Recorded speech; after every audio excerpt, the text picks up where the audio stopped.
My name is Fai. I'm the founder of Daragear. Finding a news channel that actually provides insights, it's pretty difficult actually. techinasia fills the gap very nicely. I've already actually recommended my team start reading techinasia. techinasia provides at least a very good introduction and sort of an update to the region. Hi, my name is Ian Lee. I work for a company called Merkle Science. techinasia has always been very interesting for me. It provides me with a curated list of the latest news of happening around Asia. If you really want a trusted news source where it filters out content that's very relevant for you, I think techinasia is great. I would recommend it to my friends. My name is Gordon from Financial Butler, co-founder of this company. One thing I like is the curated content. I get to know the people who are publishing this content. It makes it more personal rather than just a new subscription. I have already recommended to my co-founders as well as some other friends who are creating their own startup. Hi, I'm Andre. I'm a co-founder in Catch a Deal. Being a techinasia subscriber feels like as if you're going back to a community. It actually will expose them to the industry standards, get to know more people, and then get out there more. Yeah, I encourage them to subscribe into techinasia. I'm Robert Deusing from TTIC Pintar. Being aware of the industry, right, what is happening. There's also a lot of knowledge that you can get from previous news to figure out what happened in the past. That's a good indicator of what might be happening in the future. I think they should definitely subscribe to techinasia. You'll get a lot of value for your money. My name is Ricky and I'm the founder and CEO of Prices. techinasia for me has been a very effective research in terms of like the Southeast Asia scene. You get like some of the latest news every day. The quality of the content is second to none. It's very good. It's definitely worth it. I would definitely recommend. Hello, everyone. Good afternoon. Welcome to our very first online TIA meetup.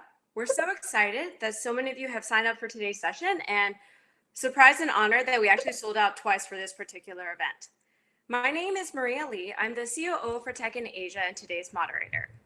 So our topic today is how can startups survive the year 2020? Needless to say, 2020 has upended many lives and plans, and like many other businesses out there, tech startups across Asia have been forced into super difficult situations with decreased revenue, thinning runway, and low employee morale. We say it to be funny, but it's also kind of sad because it's true that most of us would just like to survive this year. We also know there's a lot of information and reading lists flying around the internet right now. While I have also been obsessively reading everything I can get my hands on, I actually always prefer talking directly to those who are smarter and better than me to understand what I really need to be doing in order to survive 2020. So to that end, we thought there would be no smarter or better folks to ask for in-depth tips, tricks, and guidance than our two speakers tonight, Amit Saberwal, the founder and CEO of RedDoorz, and Dimitra Taslim, an investor at GGV Capital. Hi, Amit and Dimi. Thanks for dialing into today's session. Hi. Can you guys hear me? Loud and clear. Great. Awesome. So maybe if we can start with quick intros. If you can briefly introduce yourself, what you do, and Amit, let's start with you. Okay, so I founded RedDoorz in 2015. We are Southeast Asia's largest affordable hotel network. So the way to look at us is like a cross between a Marriott and a Uber. 1 to 2 star hotels are branded RedDoorz and they come on the network. Last count, we had 1,850 of these 25, 30 room properties branded as RedDoorz across the region.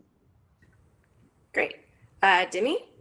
Yeah, my name is Dimi. I'm with GGV Capital. GGV Capital is a global multi-stage, sector-agnostic venture capital fund. We have offices in 5 locations, San Francisco, Menlo Park, Singapore, Beijing, and Shanghai.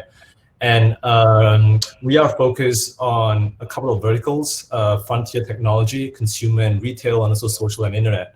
And the reason why we're really excited about Southeast Asia and India, it's all about the next billion mobile internet users coming out of this part of the world. So very excited to be on this call tonight, this afternoon, and looking forward to answering your questions. Awesome. Thank you both. And we're obviously super excited you could join us today.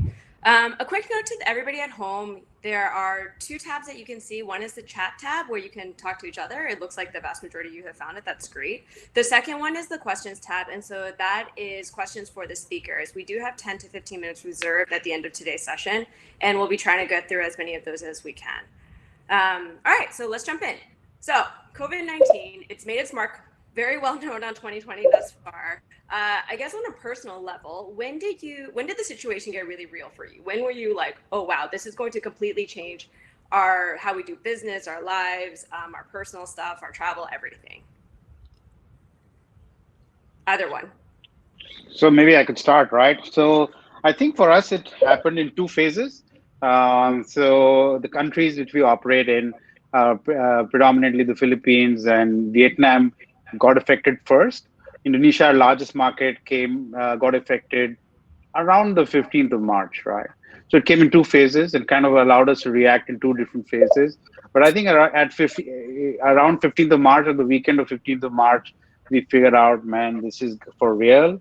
And all the optimism of an entrepreneur or a founder, and all the positivity kind of said, okay, man, let's get realistic. This is now, it's not going away anywhere so soon.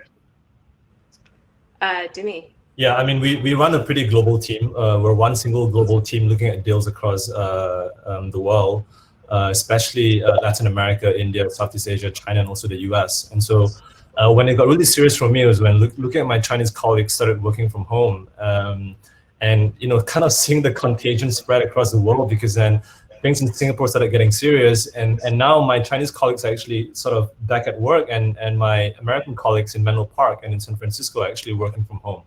So just seeing the shift from this side of the world to the other side of the world, and well, it's always been serious for us, just because we're so global that even if it tails down in one side of the world, the other side of the world is kind of experiencing what this side of the world experienced 3 months ago. So yeah, I think looking at colleagues started working from home was a point at which I noticed this was going to be pretty serious. Yeah. Amit, you mentioned March 15th. What was special about that day in your mind? Yeah, so you see, various countries have been reacting differently to the virus, right? And including some of the world leaders like the United States, almost being in a state of denial, right? So we are trying to pick up the right signals from the different sources. And countries which are going into lockdown, like the Philippines, which went earlier than most, and it was like pretty much business as usual in Indonesia. So hotel occupancies were fine. There was a theory which was going around, which is saying that the heat and the humidity of the Southeast Asian region would make sure that the virus doesn't spread. And so I think that weekend of the 15th of March, it's actually just 13, 14, when it just kind of got really serious, even in Indonesia. And I think that's the time when the penny dropped. Like occupancies are going to drop, people are going to stop traveling, and any amount of keeping out of the news, or keeping information out of the media, etc., is not going to help, because this is here for real. So I think that was the weekend which you kind of realized. And then our Indonesia plan of action really started. Cool. So Dimi, right now you cannot go online without seeing a million Medium posts being like, oh, startups need to manage their finances through the downturn. But that's obviously a pretty difficult conversation to have, because it's so specific to each company, right? Because we don't know how long this is going to last. Has the market bottomed out? Is it going to get worse? And when we might start to see signs of recovery, and of course, in which industries first. So how are you guys advising your portfolio companies in terms of length, severity, what they should and shouldn't be prepping for? Okay, yeah, sure. I mean, we'll get into more details, I'm sure, later on in the call. But I think for now, conservatively, I think if you could have runway till June 2022, till 2022, Q1, Q2 2022, that would conservatively put you in a rather good position, in our opinion. So that's kind of what we're seeing across the board. And look, we try and help our portfolio companies as much as possible. Be it getting letters from us to get an extra loan from the bank, or bridging those who we can bridge. We do as much as we can. But I think having runway sometime till early 2022, conservatively speaking, would put startups in a good position. Okay, that's actually the most aggressive number I've heard so far. So we will definitely be jumping into that a little bit more deeply later. And then Amit, RedDoorz should be in a great cash position. You just raised a big Series C last year. And so, I mean, how are you guys thinking about, how to kind of manage this? And I mean, I don't know, do you have runway until 2022? Yes, so I think theoretically we could have a runway as long as possible, right? But I think the one way to look at it is that we want to be also positioned in a way when recovery happens, we are not kind of rebuilding the company from scratch because that'll be a terrible thing outcome for this whole COVID situation. So I think we are decently funded for part of 2022. I think it always helps that we have good investors in the cap table, but I don't think we should take anything for granted, right? I think 2022 is mid 2022 is I think the bare minimum that people should be actually planning for. Uh, and yeah, so far we are okay because as you rightly said, we had raised last year, and so far we are okay. Okay. How have you rethought about or redeployed your capital pre-COVID and now post-COVID, or in the middle of, I guess? Is that Amit? Okay. For Amit, yeah. Yeah. Okay. So, so if I just take you through the life cycle of RedDoorz, right? So RedDoorz had a Series A round, which was based on the fact that we could, we had a product market fit. There was need for people, and we had a team which had the ability to execute, right? And then the Series A to Series B was all about, moving into other geographies, and was pretty much about growth. And then B2C was all about growth, right? I think we did a decent Series B round, and the hypothesis on which that was funded was, okay, the kind of team has done a good job, has been able to ward off like global competitors, and there's a huge opportunity, and so we have an opportunity to create $1 billion business here, and so the Series B came in. When the Series C came in, right, it came with our hypothesis that okay, this is going to put us on the path to profitability. So from the last quarter of 2019, we had anyway started to work from a growth thesis to a profitability thesis, right? And so there was a movement within the company to cut down on costs, to kind of focus on the core markets, to kind of reduce manpower in some of the non-core markets, or market which we didn't see was seeing weren't seeing as good results, and so on and so forth, right? So what happened was COVID 2019 just accelerated that whole process. The 2020 plan was to grow, but it grew at a more reasonable pace, maybe 2.5x of what we grew in 2019. And the stated goal was that in December 2019, should be the first full month of profitability, right? That was the plan which we were working on. The first quarter, pretty much Jan, Feb, even part of March, right? So even though March kind of the situation kind of hit us, we only got affected mid-March in Indonesia, and so the growth anyway was 2x of what it was in 2019. So we were kind of on track, right? I think from a capital deployment perspective, what has happened is that it's now about absolutely spending nothing on anything which is bare essential. So as I mentioned, the thesis is that we should be in a good position for recovery in our core markets. When recovery happens, everything else can stop. And so we are deploying capital on that.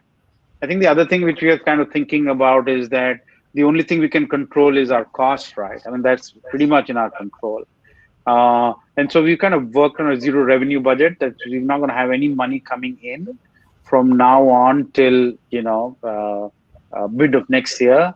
And so what can we achieve in that? And so we've kind of taken some steps working backwards from that number. So I think pretty much that's what we've been doing. Okay. Right. Lots of great stuff to dive into. Let's move into like this 2022 timeframe for you, Dimi. So, I mean, as you know, startups usually kind of function on a 2-year fundraising cycle, right? And it's currently April 2020, and obviously people are telling you that it's going to be a lot more difficult to raise funds in this kind of environment. And so, like, I mean, how does the timelines in your mind match up?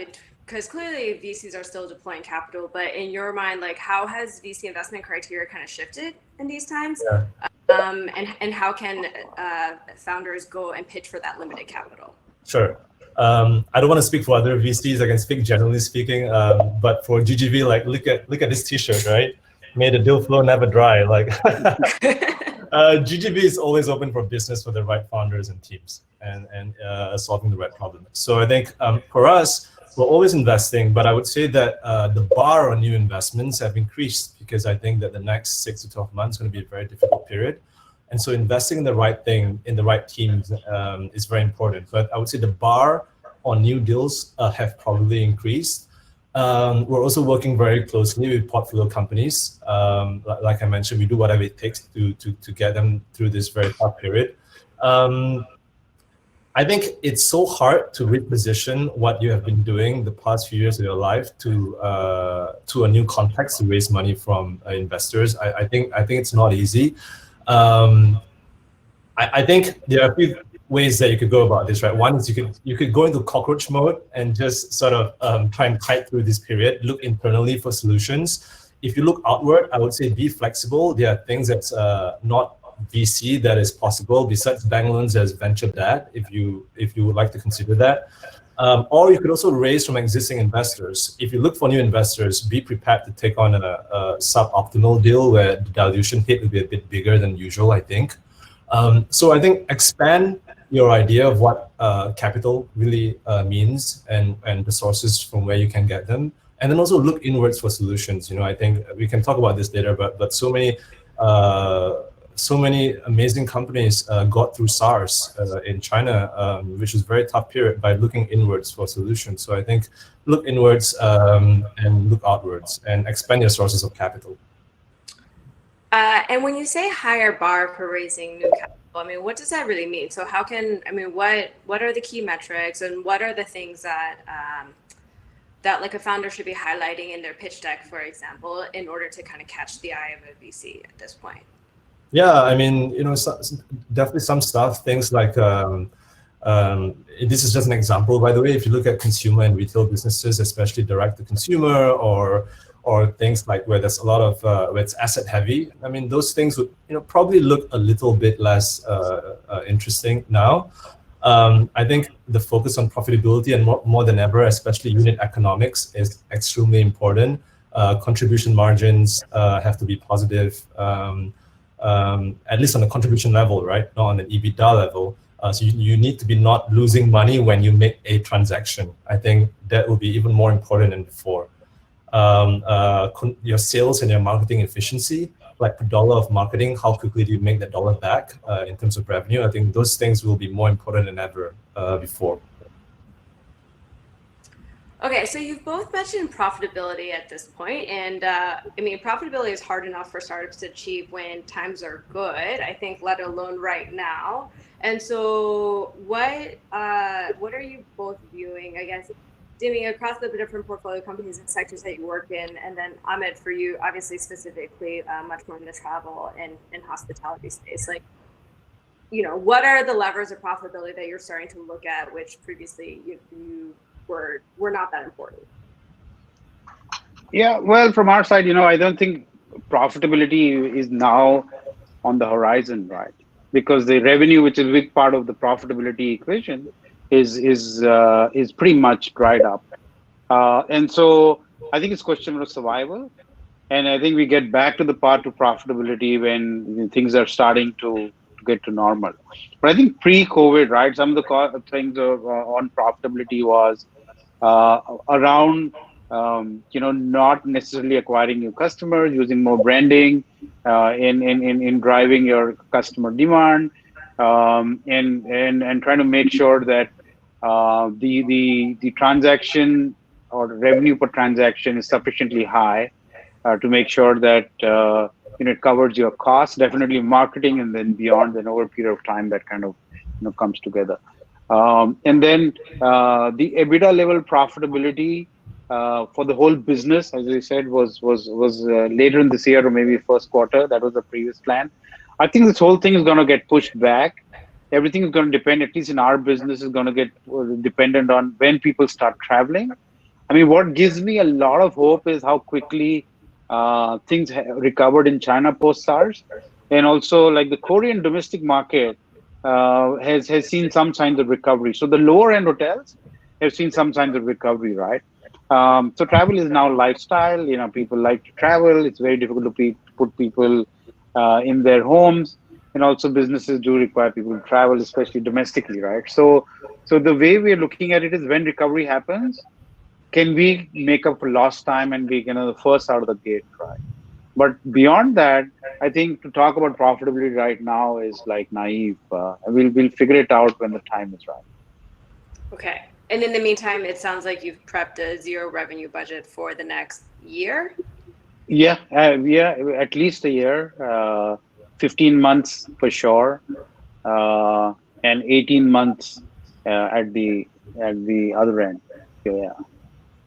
Yeah, I thanks for that, Amit. I mean, I just want to be clear on our portfolio companies. Definitely, I think it breaks into two portions, right? It's very bipolar. Either they're doing well or they are struggling, and there's almost nothing in between. And I think for the folks who are struggling, we're not going to tell them try to achieve profitability during COVID-19 because it's very unlikely. But definitely the sectors that are doing well are things like telemedicine, food delivery, and also education technology. Our edtech startups are doing very well for obvious reasons. I mean, if parents are staying home with their children, they need to keep their children educated and entertained. And so those are doing well. And so if we're looking at new builds in the sectors that we think are doing well, then I think it's definitely important to look at the unit margins. But for portfolio companies that are struggling, I don't think we're going to impose it on any of them. Care to comment on percentage of portfolio companies that are doing well versus those struggling? I wish I could comment on that. You're not like live in front of a bunch of people. That's fine. Okay, so let's stay on this trend. Managing finances through difficult times. Obviously, cost cutting super critical. When you guys are, in your line of work, where are, I guess, the major areas of hidden costs that you think that can be cut without actually impacting, obviously, the company at a fundamental level? And then how do you go about cutting those costs? Amit, let's start. Yeah, discretionary costs like travel or,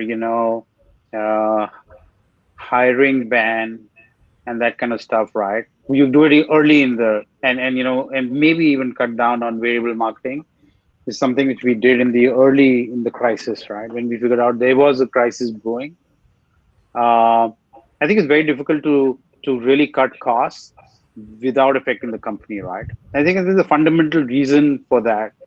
Organizations have various phases, and you can have a one single message which is actually resonates with the team at one time. So you could say, okay, guys, this year is all about growth, and then the whole team is going to align behind growth. And then this year is all about profitability. And then the team will start aligning towards profitability. It takes a while for the ship to turn. But it's very difficult for us to tell the team that, hey guys, right now we are all aligning towards growth or growth which is sustainable. And then the next moment we say, okay guys, we're not going to spend on marketing and we're going to have some of your colleagues not work with us, etc., etc. It has a deep effect on the morale of the company, right? So I think it's very difficult to cut costs without affecting people, but it's something which one needs to do. So the easiest thing to do is to cut down on marketing, and possibly that's the last thing what one should do, right? Because that's the thing to cut when you feel that, okay, there's absolutely no demand. And like for us right now, there's no marketing because like there is virtually no demand, right? But in a pre-15 March scenario for us, marketing was pretty much part of the agenda. But it was like only marketing in Indonesia where we thought there's going to be growth. So that's where we are coming from. And then, anything to do with people or people costs or reducing people's salary or letting them go or not paying variable and stuff like that is all very painful. Yeah. It's Amit obviously knows travel really well, but I think this is so dependent on what kind of startups you're in, right? I think people have to do a better job of tracing the breadcrumbs, So for example, if you are if you are doing like a financial management and HR management software for SMEs, right? Like, be prepared that your revenue is probably gonna go to zero, right? Like, if SMEs don't have people to manage, would they need an HR management software? If they don't need an HR management software, do you need a sales team of 500 people selling this product? If you don't have anyone to manage, do you need a customer success team of 100 people managing these customers? If you don't have anyone to sell to, do you need a BD team for the next 12 months? Like, these are all very key questions, and I think it depends on what sectors you're in. I would also say that when it comes to costs, well, broadly speaking, there are two buckets, right? One is what Amit mentioned, I would say, discretionary costs, I guess, things like your perks, your travel expenses, your free food and all this stuff. And then you have like headcount costs. And I think headcount costs should be a last resort until you've factored in and cut all the other non-headcount expenses. And even when it comes to headcount, right, I think people need to expand their definition of what a furlough means. Like it doesn't mean you put everyone on a leave of absence, right? You could put everyone on a 3-day work week and work less, so and sort of scale your pay accordingly. So I think the messaging is important, because if you let go of a few, quite a number of people and keep some, versus if you put everyone on a furlough and everyone is contributing, that's saying sort of, I would much rather everyone contributes a bit of pain and everyone suffer a little bit than having a number of people suffer a lot and the rest not suffering. So I think what determines what's the best option for your company and the messaging, it depends on your culture, what you're trying to achieve as a CEO. I think it's so, and also the sector that you're in, it's so dependent on that. Okay, so if I can break that down, in terms of cutting costs, founders or any startup leaders really should be looking at, like, one of their baseline starting points should be assuming zero revenue, right? And if you can assume zero revenue, then kind of track that flow and how it impacts like throughout the business. Just go ahead and start identifying like those specific departments or the areas where you might have extra cost. Yeah. Okay, cool. And then obviously, the question of people is for sure one of the most painful ones. How do you, Amit, for you, like, how do you kind of balance out salary cuts versus layoffs? And like, what do you have like some sort of internal process, or just like even for yourself, a personal benchmark for like when you make which call? Right. Okay, so, well, it's a really difficult one, right? So on a philosophical level, we would rather, in a normal situation where people get jobs, people who are let go would get jobs relatively easily. I think the thing which you'll prefer to do is to make straight-off cuts to so few people who suffer immensely, like you pull off the Band-Aid, and the other folks are not affected, right? Because there's no point in having a half-motivated team. I'd rather have a fully motivated small team, right? So that is the underlying thought process which we have. Having said that, in certain markets, you have to take a slightly humane approach to things also, right? And because they are all our colleagues who joined us for a reason, and things have changed, and it's definitely not our fault alone. I mean, it's a global thing. And so then you need to kind of look at a situation where some functions which are just not possible to be done from home are put on a very, very low, leave without pay or a small allowance kind of furlough for a period of time, right? And then as far as we were concerned, we took two stances in this, because two different periods of time. One when it seemed to be like a non-Indonesia phenomena, and in the non-Indonesia phenomena, we said, okay, no variable pay, senior management pay cuts. We let go a bunch of folks in the non-core markets and did nothing for the core markets. So that itself saved a decent amount of money, and we kind of pushed out the appraisal cycle by a quarter, because we thought, hey, everything's going to be okay in a quarter, and let's look at things after 3 months, right? And then a few days later, the situation being as dynamic as it was, we figured out that this is going to take much longer than we thought initially. We had to do a second round where we had to affect folks in our core markets, including Indonesia, and then we had to act accordingly. Where folks who we had to kind of break it up, like functions which couldn't be done from home had to be kind of put on a low allowance kind of basis, and functions which could be done from home are being we're monitoring the situation seriously. I think for now, whatever we had to do, we've done, and we'll see how things shape up after Ramadan or after in the next couple of months, and then take a decision about what else we need to do.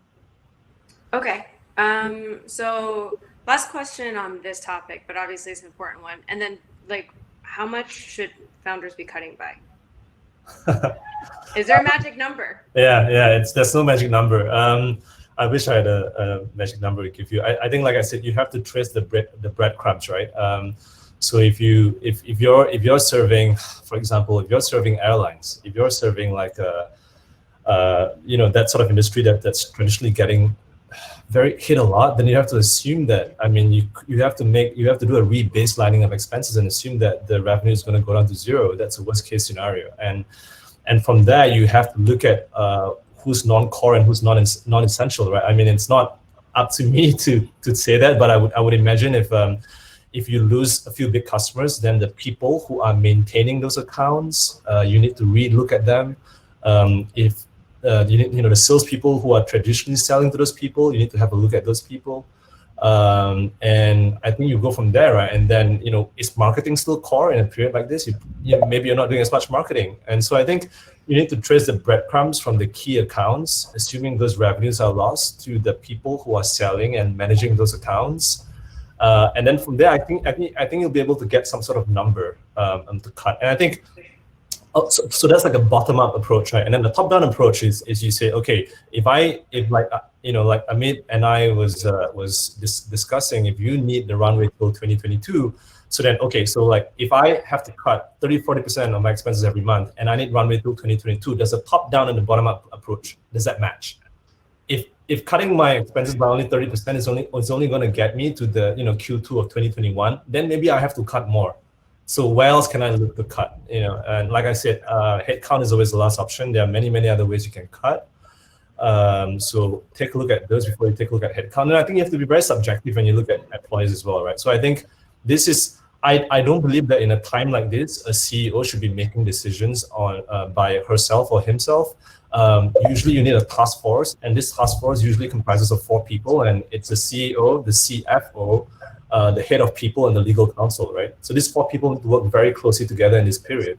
And I would say, if you look at the list of, you should be looking at the list of functions and responsibilities that you might have to cut instead of the people and the names attached to those. You have to be totally objective, and you have to be very careful and work with your legal counsel when you need to do something or cut those people off, and look at it from a very objective point of view. And then there's a lot of stuff on the paperwork, the severance packages and all this other stuff that I think this task force of like the CEO, the CFO, the chief of the head of people, and the legal counsel have to work together very closely.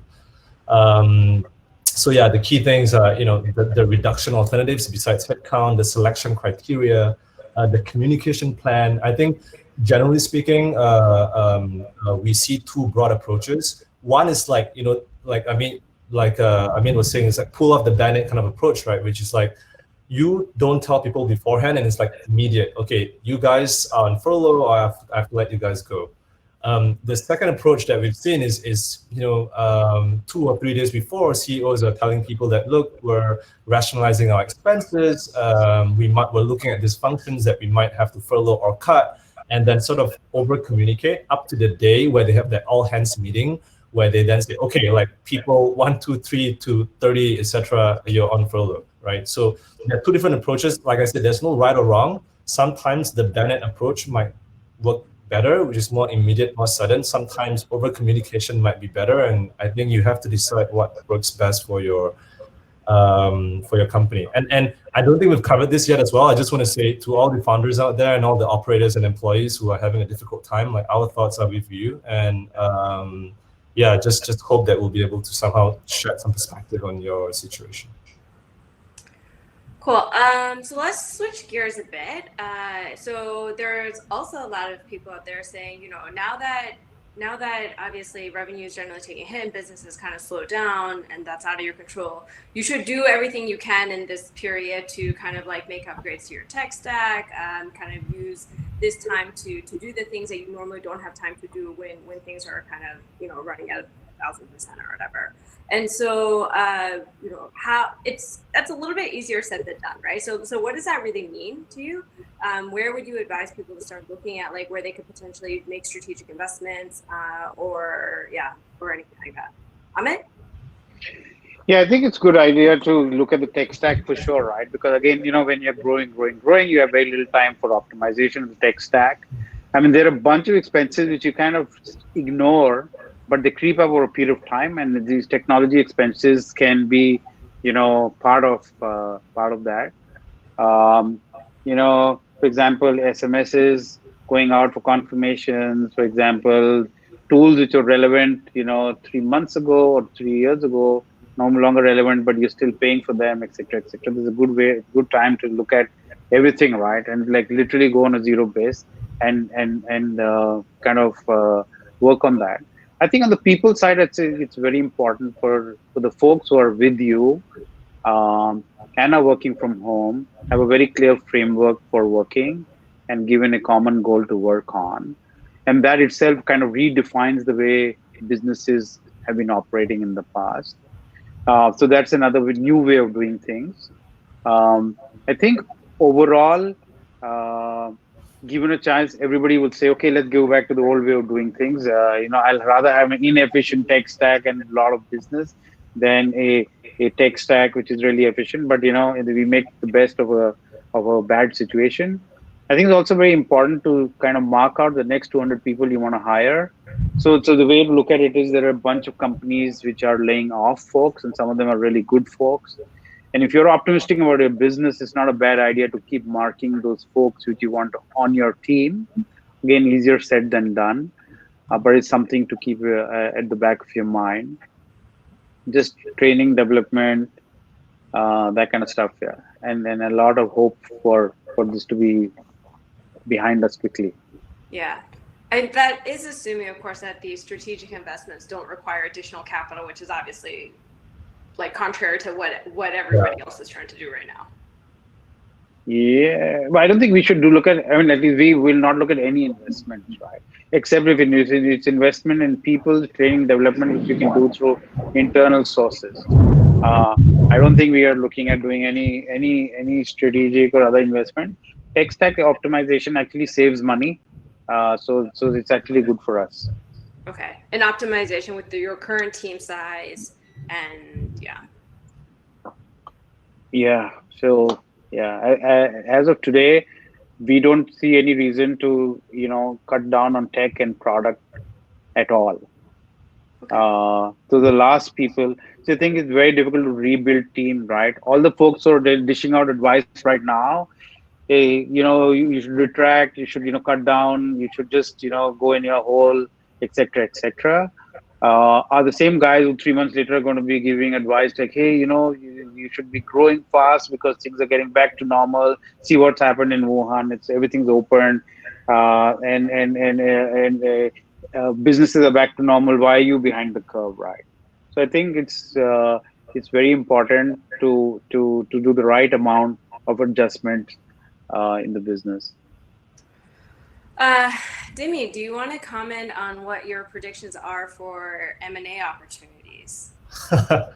I just think it's such a difficult time that I don't know if I should be, if people should be looking at that kind of stuff. It's just such a difficult time, for founders and who spend like so much of their life building the business, and then now it's having to make a very difficult decision to communicate this situation to people who they've sold their dreams to. So I think it's not easy to talk about M&A opportunities, but I would say like I would say strategic investments are both internal and external. So internally, I think besides paying down tech debt, there's definitely some learning and development that can happen with internal resources without having to spend too much additional money. You can rationalize your core products and focus on the most pressing needs. I mean, if you look at I don't want to name names, but a premium Chinese travel agency, right? They faced a collapse in their short-term business, and they started refocusing around the longer-term preparation. So instead of reducing headcount, they encourage employees to use their time to upgrade their internal systems, like Amit was saying, improve skills and design new products and services for when there's a recovery. Another example was a cosmetics company based very close to the epicenter of the disease, and in that part of China, and the company actually redeployed like more than 100 of their beauty advisors, right, from the stores to become online influencers on WeChat. Like these are pretty smart moves, It's not just and it's not these are taking advantage of things that are internal. It's not spending extra additional cash. So I would say also think about refactoring your realigning your sales channels to the extent that you can.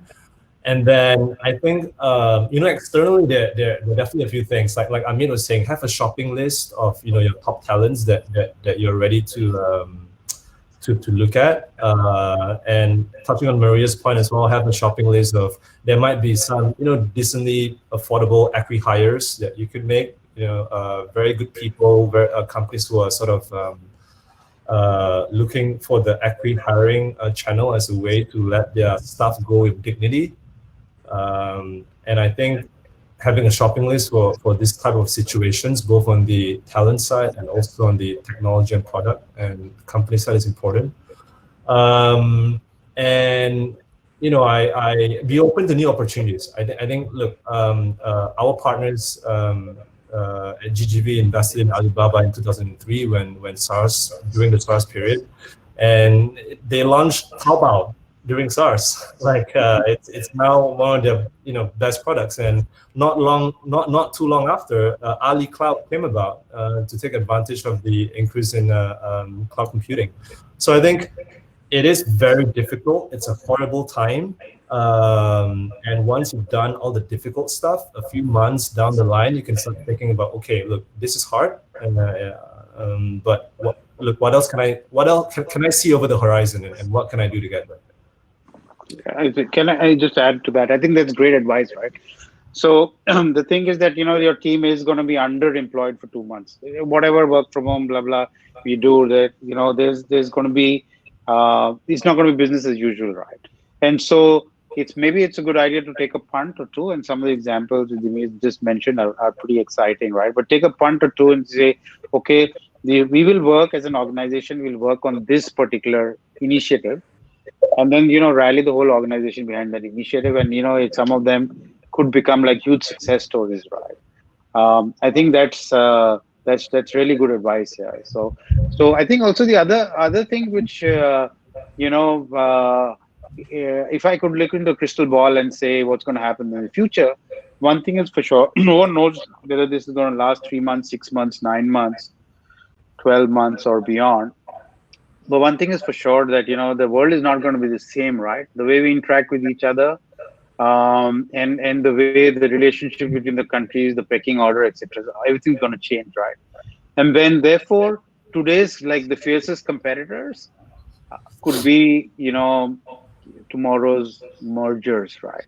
And the huge egos between founders and venture capitalists and the whole bunch will quickly disappear. So you could have a few things or a few companies which emerge which are larger, stronger, and so everything is going to change.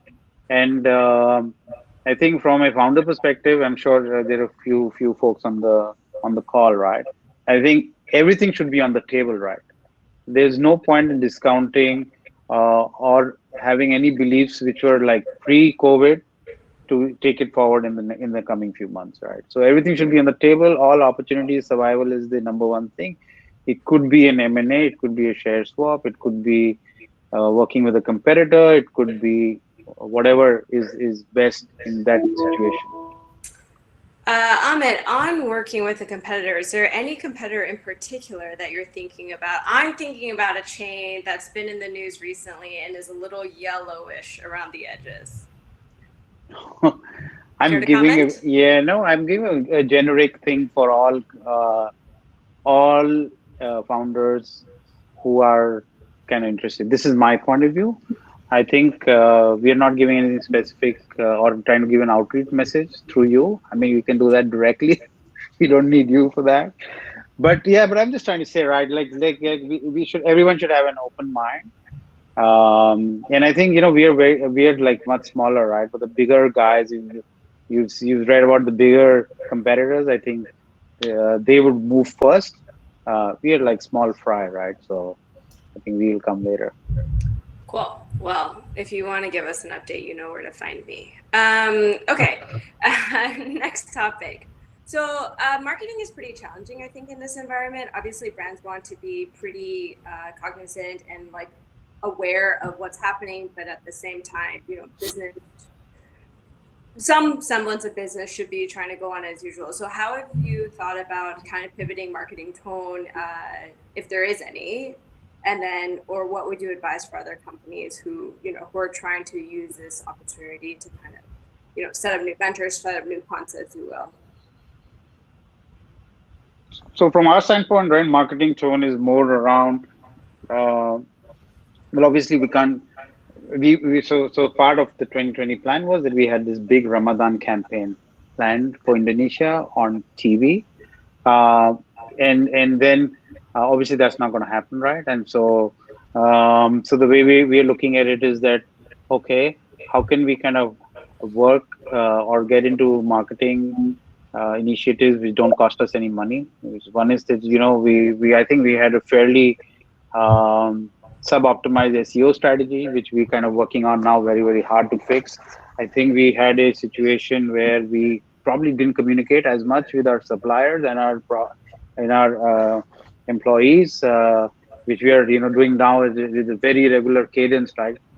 And so on and so forth, right? So marketing is helping us put in tutorials for our suppliers, because earlier we didn't have the bandwidth to create as good tutorials as we can do now. So we're kind of moving towards, you know, other things which were important but not urgent at that time. I think we've tried to highlight some of the initiatives which we've done to support partners, like especially the medical partners and who've been working at the forefront of trying to you know, control this outbreak. But yeah, that's your Red Heroes program, right? Yeah, that's correct. And so I mean, but that's lesser from a marketing standpoint, but it's just one of our social responsibility things which we wanted to kind of put out there. But yeah, I think the marketing team is like really thinking deep and hard to how to maintain engagement without spending money, and that's counterintuitive to most of them, right? So it'll be a tough one. Dimi, anything to add? Yeah, I agree with the last point so much, because I think if acquisition is something that's not possible, I don't think it's possible at this period. It's all about retention and engagement of the existing users, so that when you finally get out of this, they are there with you. They remember the messaging and the tone and you being with them throughout the whole thing, and then they'll be ready to do business again. So I think like retention and engagement far more important than new acquisitions for most businesses in this period of time.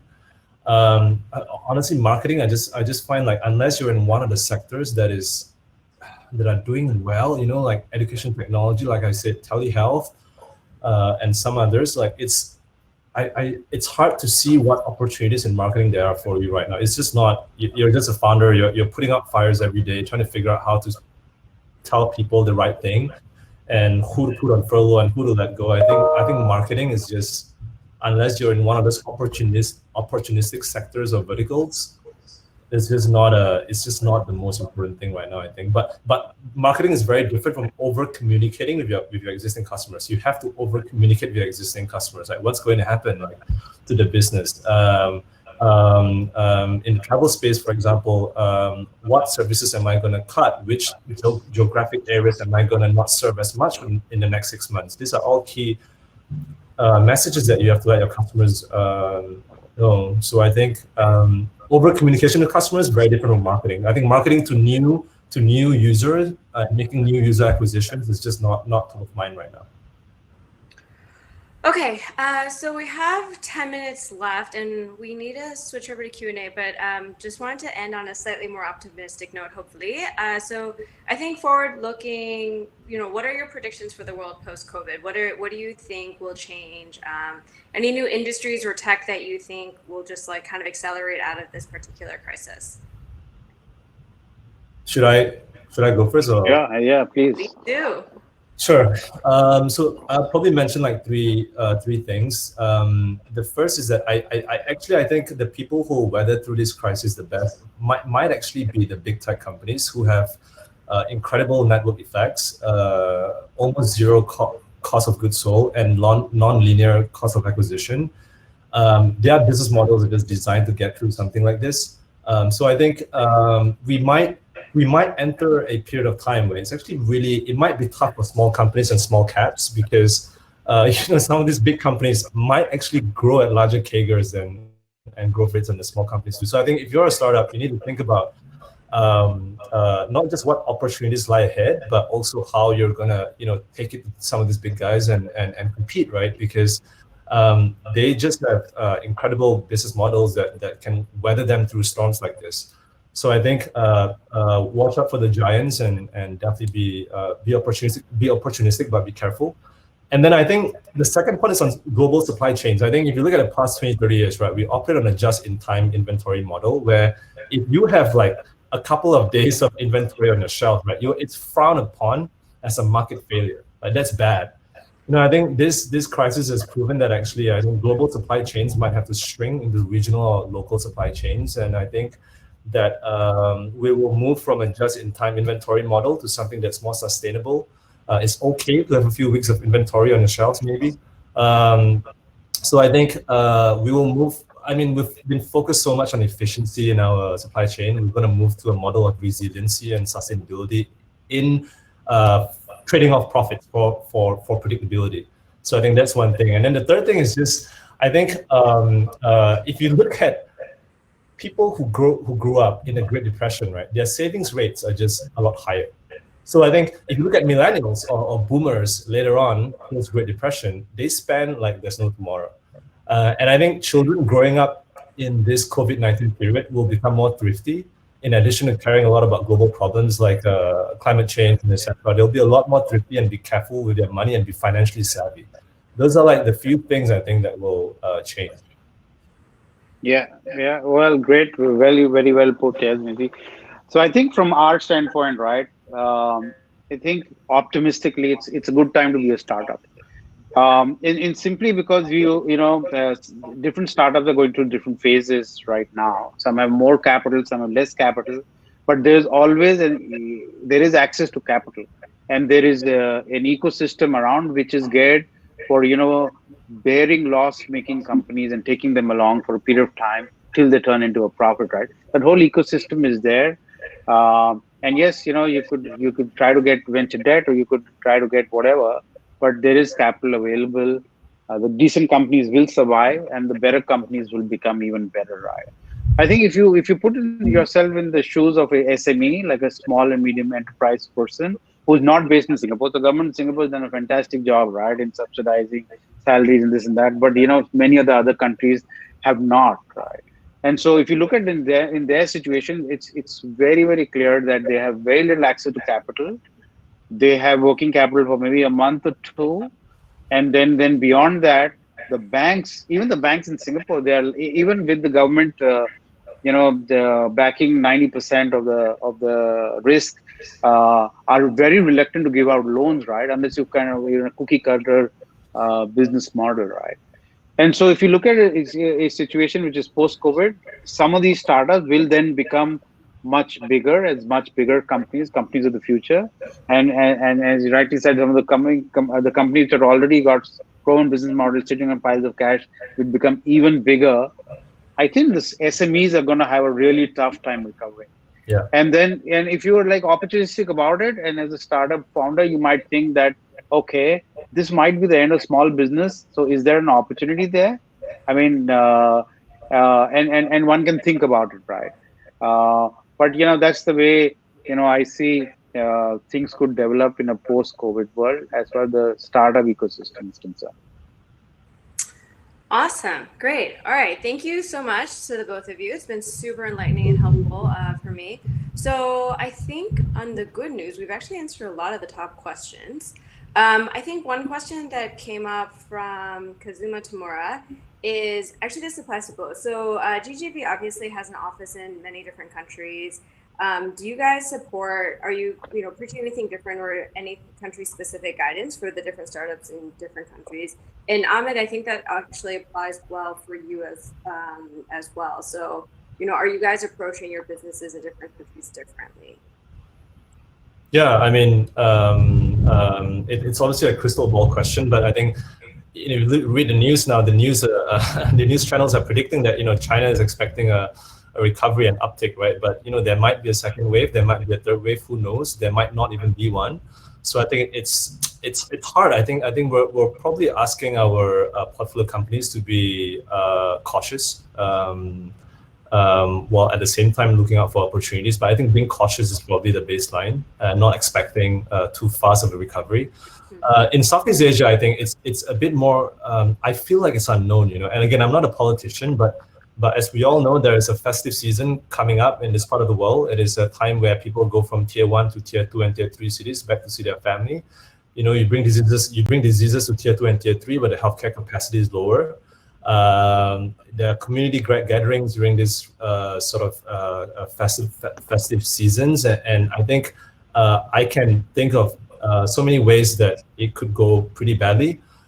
So I think even for Southeast Asia, I would say be careful and watch out for this for the festive season this month and next month.